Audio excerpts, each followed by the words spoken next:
Hi there, I'm Kirsty from Derbyshire Wildlife Trust and welcome to another Nature at Home video.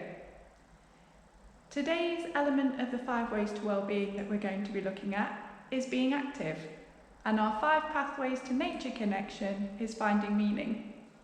If you're not sure what this is referring to yet, then have a look back at the welcome video which will tell you a bit more about it.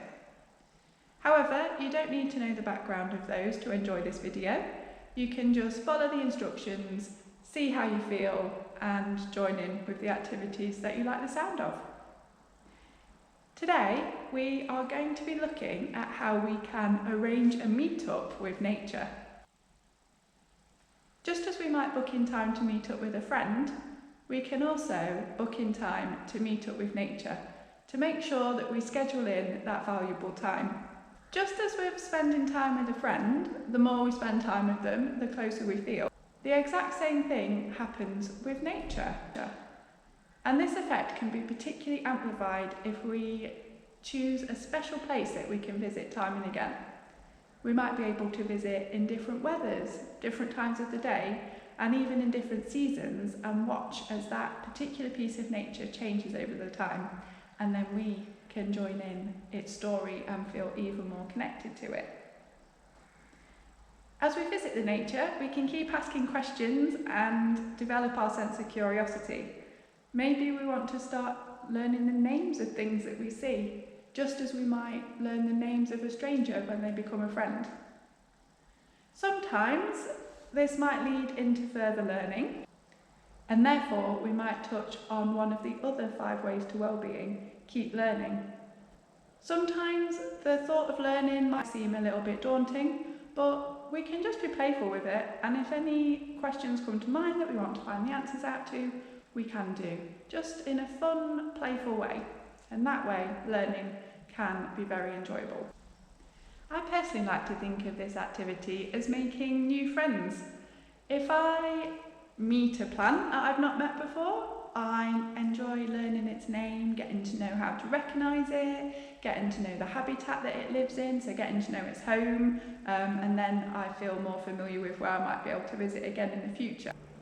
Or perhaps I notice a bird that I've not noticed before, and again I might notice where it is spending its time, what kind of food it is going for and eating, what kind of habitat it lives in, and therefore I'm getting to know this bird as a new friend.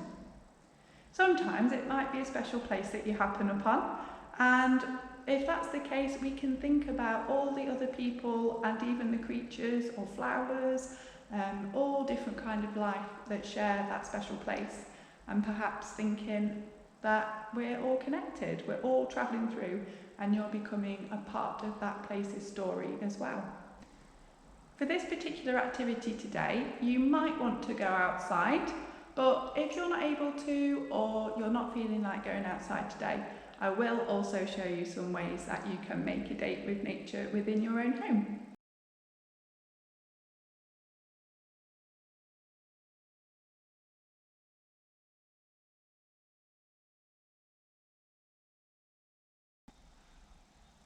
If you manage to find a place local to you, whether it's in your garden or in your local area, that you can regularly walk to and keep your regular meetups with nature, you'll have the added benefit that you'll be keeping active, which is one of the 5 ways to well-being that we're focusing on today.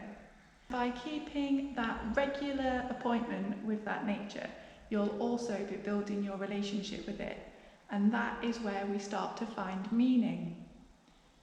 So as we mentioned at the start of the video, finding meaning is the pathway to nature connection that we're focusing on today. And it can be a little bit tricky to get to the bottom of what that actually means, but it's thinking about what nature means to us personally. So what does the place or the piece of nature that you've chosen to spend time with, what does it mean to you? Why is that an important place for you personally? You don't need to do anything with that information, but it's just interesting to think about what is it about that particular tree or that particular view that appeals to you. What does it mean to you? How is it part of your personal story?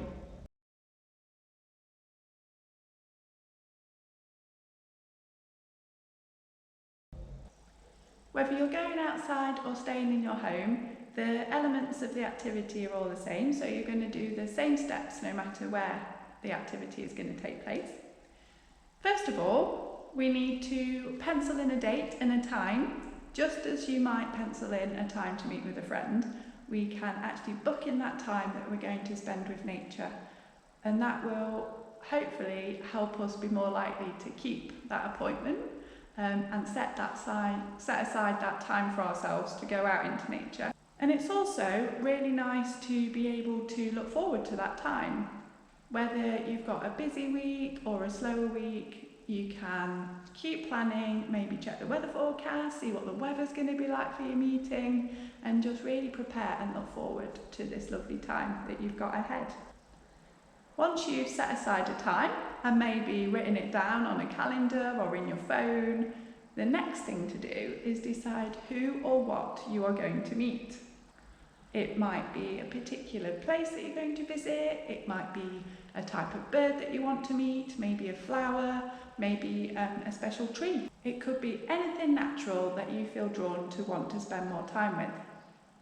Perhaps you are already familiar with your choice, or maybe you are looking forward to exploring somewhere or something brand new to you. The third step will be after your meetup.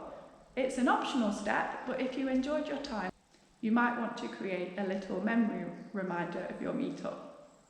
Perhaps you might take some photographs or make a little note in a diary or a nature journal of your experience that day. And if you feel really inspired, you might even start a scrapbook. Maybe just like how we would create a holiday album, if you're going to be visiting this nature regularly and having regular meetups, you could create a scrapbook of the changes that you notice, different things that you spot over the seasons, how it looks in the changes of weather, and really record your journey and start feeling much closer. Start making very good friends with the nature that you've chosen. If you do like the idea of learning a little more as well, and the nature that you meet sparks your curiosity, you might even start doing a little bit of research, perhaps learning the name of the nature that you are spending your time with, perhaps finding out more about it, maybe its history or how it connects with the wider natural world around it. Once you start researching, the possibilities are endless and it can lead you in all sorts of interesting directions. And that's also a great way to spend time with the nature in a different way between your meetups. The final step will be to make another plan for another meetup soon in the future. So as I say, by regularly spending time with this piece of nature and arranging regular meetups, you will get to know it a lot more closely and you'll become very good friends. And then that's it. That's all we need to do. You can just keep repeating that cycle. So in this video today, I'm going to show you how this might look in practice, and I'm going to show you a couple of ways you could do this within your own home, and then I will show you some ways that you can get a little bit more adventurous and take this activity outside. If you would like to take part in this activity within your own home, I have a couple of suggestions of some really easy ways to be able to do that.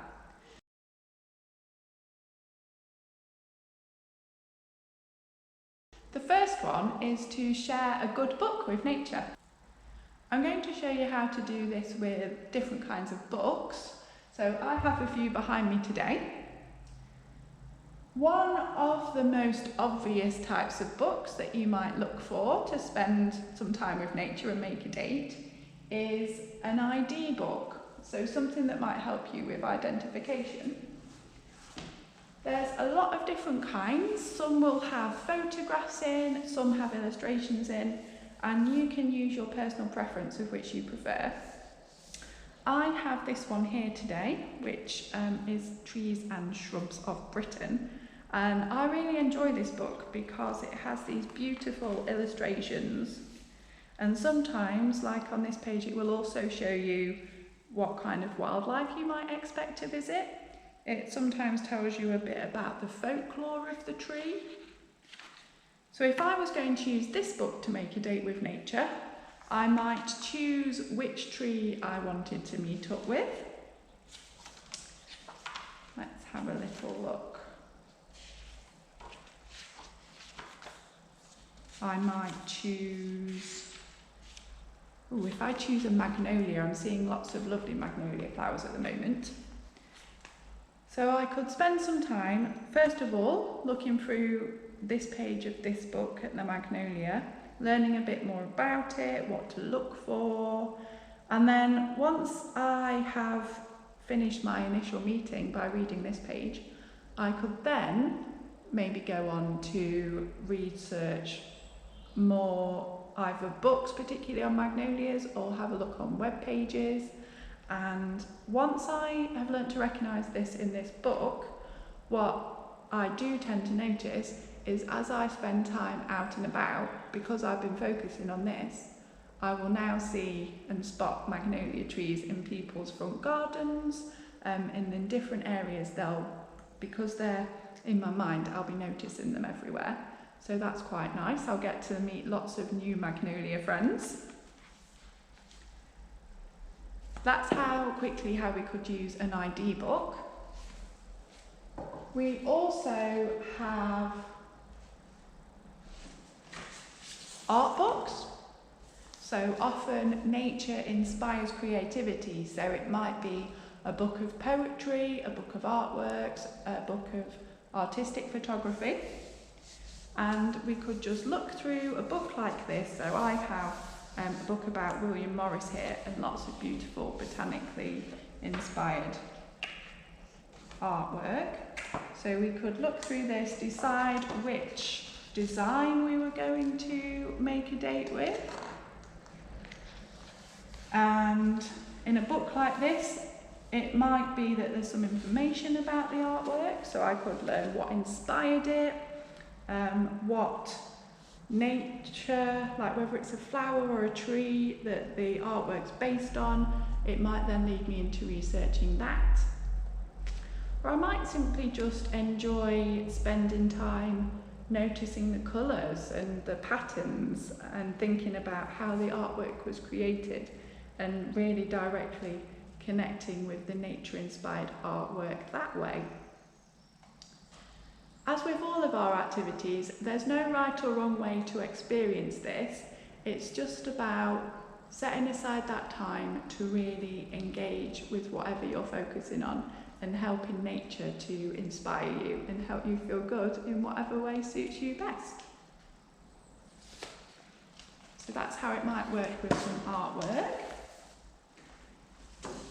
We also have here a selection of books which are either written by people talking about their local nature, for example, wilding. This is about a farm that has been rewilded and the person's experience of rewilding that. This is quite nice because as you arrange regular meetups, you're basically setting aside time to read, and especially if you're reading from the perspective of a person talking to you, it's almost like you're meeting up, hearing that conversation. So you're checking in with that person and hearing the next instalment of the story every time. If you're not sure about an ongoing story like that and you want something to just dip in and out of, some writers will have a writing style where they tell short stories per chapter. So for example, Phoebe Smith here is an author that I particularly personally enjoy, and she does a lot of wild camping, and in her books, like this one here is called Extreme Sleeps, she writes a chapter based on each of her camping visits. So by reading one chapter, I can hear about one of her adventures, and then it doesn't really matter if I don't dip into the book again for a while because I've finished hearing about that particular adventure. Just as when you meet up with a friend, you'll hear a story and then you might not see them for a little while and then you'll hear new stories the next time, a book like this can do the same thing. Finally, there might be something in nature that you're particularly interested in that you want to set aside time for. An example of such an activity I have here is The Natural Navigator by Tristan Gooley. And with this, meeting up with nature might be learning one of these techniques, and I might even, when I feel ready, go outside and see if I can put this natural navigation into practice, or at least just notice when I'm out and about, oh yes, this is what Tristan mentioned in that book. Again, a book like this is really good to dip in and out of whenever you feel like it. If you feel that using the book is not the right way for you, another option might be to adopt a houseplant as your new friend. If you don't have a houseplant already, you might even choose to grow a new friend from seed. Herbs work really well on windowsills.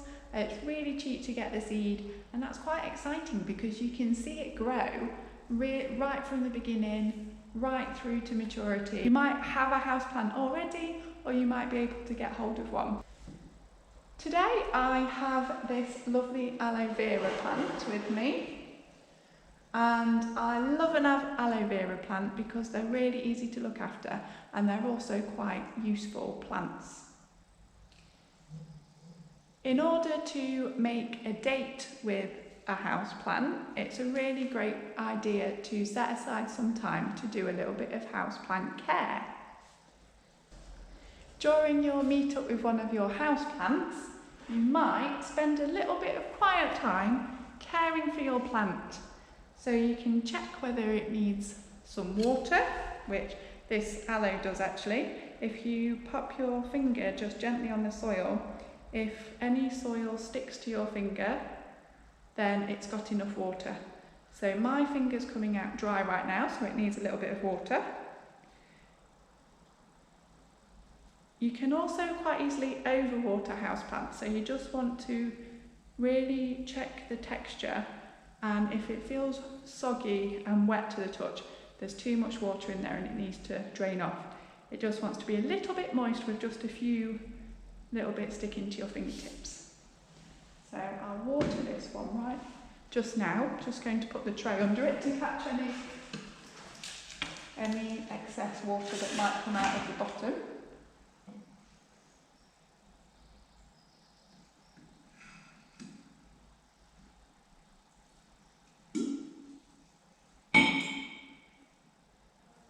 There we go, let that sink in.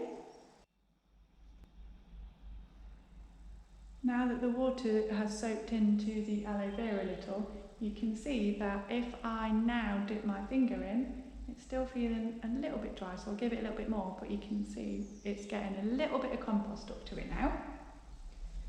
So let's go in for a little bit more.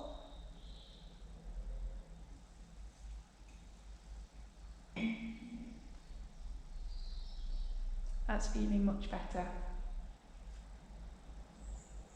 There you go, it's nice and sticky now, but it hasn't left me muddy. I can easily brush that off my fingertips. Sort of. It's not like left a wet, muddy fingerprint. It's just damp, so it's got a nice drink in there now. Another good way to take care of your plant is to give it a gentle clean and a gentle dust, so you can wipe its leaves down. Houseplants can get a little bit dusty. You can just use a gentle duster. I am just putting a little bit of water onto mine, just so that it's going to get these leaves really nice and clean. And we can just really gently and slowly give them a gentle wipe.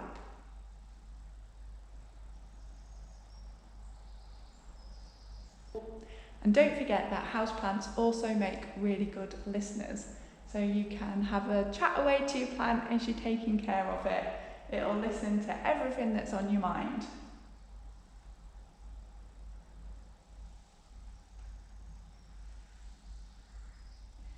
And if you have a few different houseplants around your home, you might even arrange a meetup with different plants every day. So you could have a little bit of houseplant house care time every day, have a chat to them, make sure they're fed and watered and nice and clean.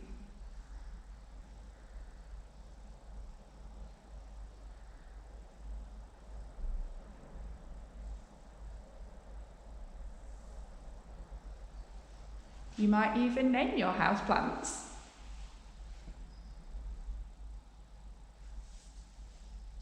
Perhaps you might give the pot a clean as well. If you're a creative person, you might even want to decorate some pots and give them a lovely home.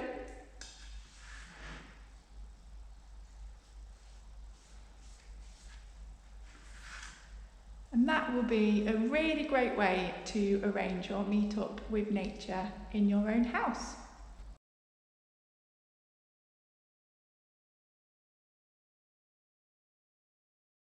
If you feel able to take this activity outside, a great place to start is by just looking out of your window and seeing what you might like to visit.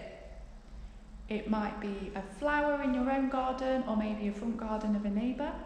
It might be a tree, maybe it's a tree on the street or in a nearby parkland. Maybe you have a bird feeder and you can sit and watch the birds.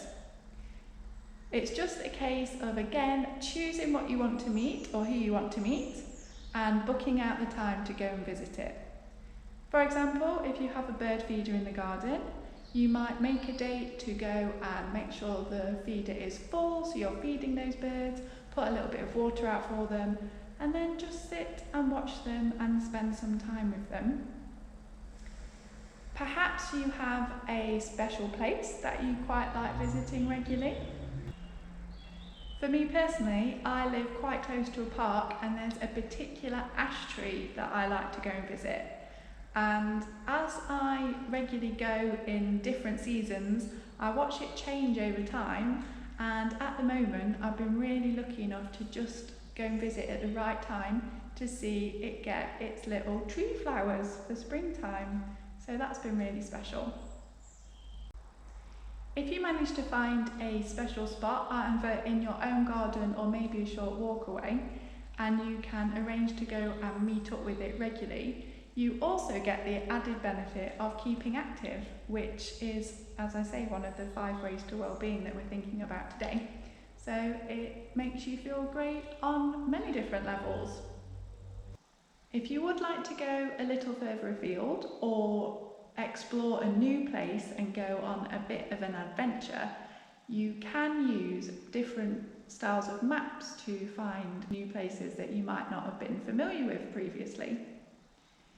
There's some excellent free options, including Google Maps and Street Maps, and through Street Maps you can actually access the OS map for your local area, which will show all of the local footpaths. So in the next part of the video, I'm going to show you how you could do that to maybe find a new spot that you didn't realise existed before. Maybe a new copse of trees that's local to you, or maybe some water that you can go and visit, and just get a little bit of a different perspective on your local area. And don't forget, you can always record this journey with photographs or making a few notes, or maybe even taking some equipment to do some sketching, and record that journey. And if you feel really inspired when you get home, you could make it into a scrapbook, which you can keep adding to over time as you go and visit your new special place again and again.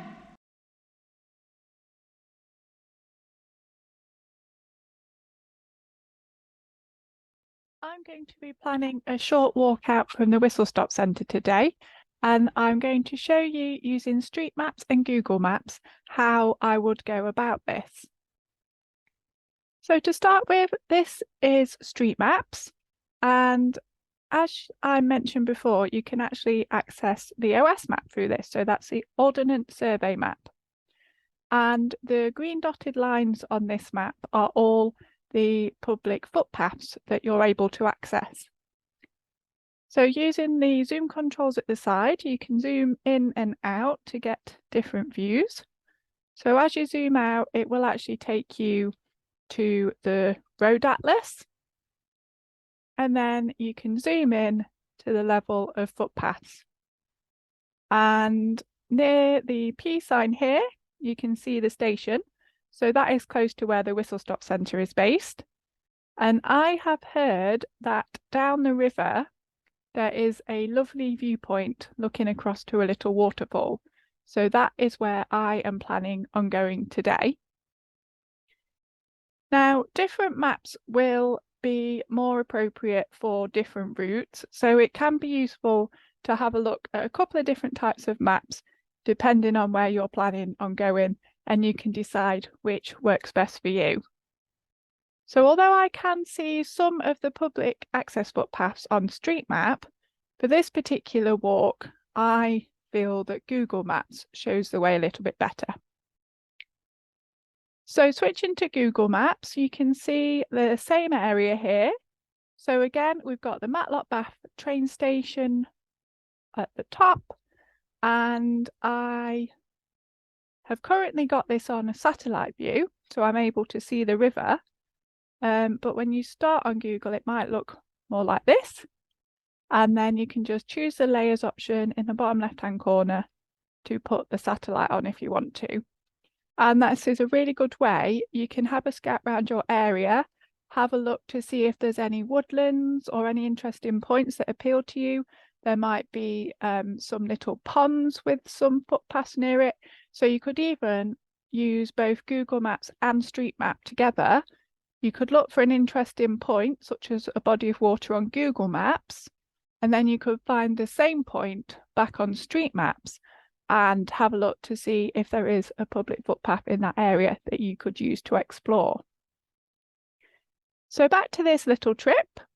So I know that the view that I'm looking for is on a walk down the right-hand side of the river, so the opposite side from Matlock Bath Centre, and we're going to keep walking as far as we can down a path here.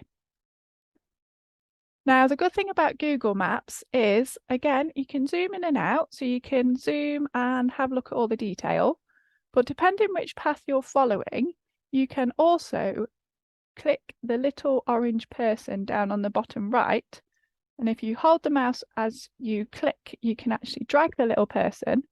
And anywhere that shines blue, you can drop the person in and look at the street view. So using this, I can actually look to see what the paths are like in the area and even practice my route. So I know here that I've actually clicked on to the wrong side of the river. So I am going to quickly have a little walk through Street Map and get back to the other side. This is the side I need to be on. So I can look that this is the route I will have come from. So I can see it's a really good footpath. There's not going to be any mud, so I'd be okay just in my everyday shoes. And I know from what I've been told that I'm just going to keep walking down this path until I get to the end. So if I come back out of Street Map, back to the map again, this area here was where we were just looking. So on here, you can't quite see that there's a footpath carrying on. So sometimes it can help to just roughly plan your route on a map like this. And then when you actually get there, you can keep exploring a little further. On Google Maps, you can also measure the distance, so you can double check that you're not going to be walking too far. To do that, you'll just hover over your starting point and right click on the mouse, and you'll get this menu up, and you can just click measure distance. And then you can follow your trail, and at each turning point, you'll click to make a little marker. So I'm going to walk down the road. I want quite a flat walk today. So I'm going to just stroll along the street, and then I'm going to cross the first bridge over the river. and then continue down this lovely flat path that we saw through the street view before.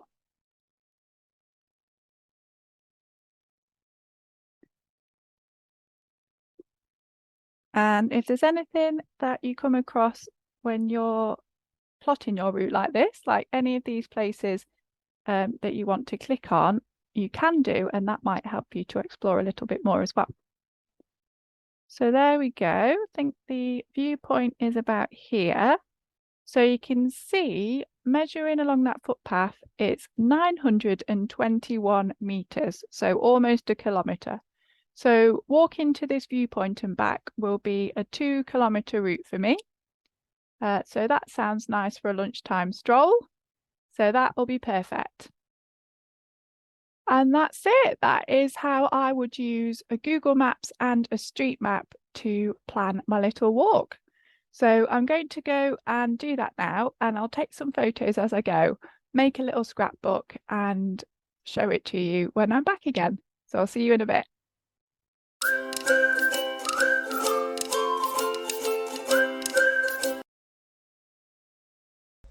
There we go. I hope this video has inspired you to go on some new adventures and have some fantastic new meetups with some nature friends in your local area and maybe even further afield. We'd love to hear about your adventures, so do get in touch and share your story with us. In the meantime, I look forward to seeing you again soon for another Nature at Home video. Bye for now.